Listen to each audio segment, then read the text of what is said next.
As we learned in a previous section, Scrum is an empirical approach to managing work. That means that each of the Scrum events is meant to increase transparency so that the team can reliably inspect their progress and adapt their plans to better reach a desired outcome. In this section, we'll get an overview of how all of the Scrum events work together as a system. In future sections, we'll take a closer look at each event, covering the why, who, and how in more detail.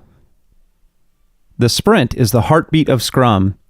It can be viewed as a container for all of Scrum's inspect and adapt loops. The Scrum team delivers a new iteration of the working product every sprint. Each sprint lasts at most 1 calendar month, and shorter sprints are extremely common.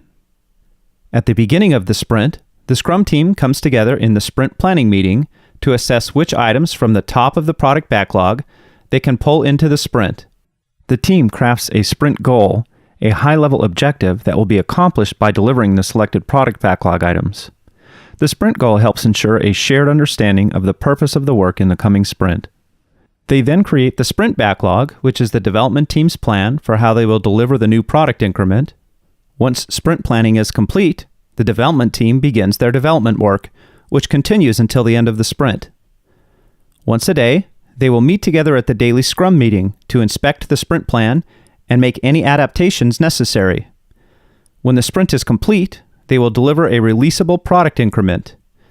They inspect that increment, along with other stakeholders, at the sprint review meeting, and adapt their future plans for the product by updating the product backlog.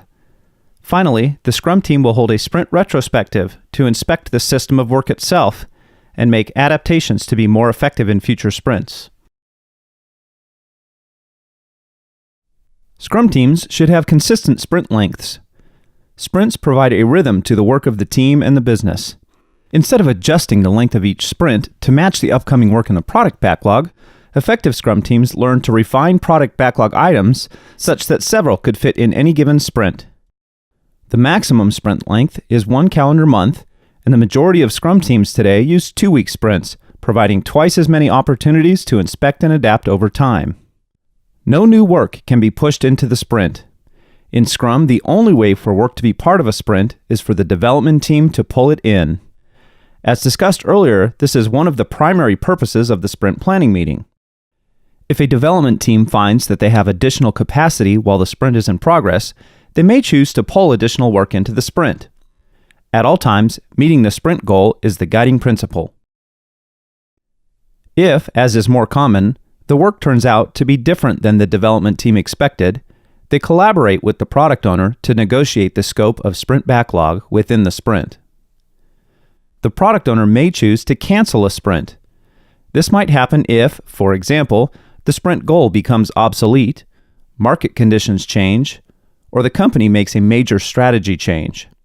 Sprint cancellations are rare since sprints are intentionally short.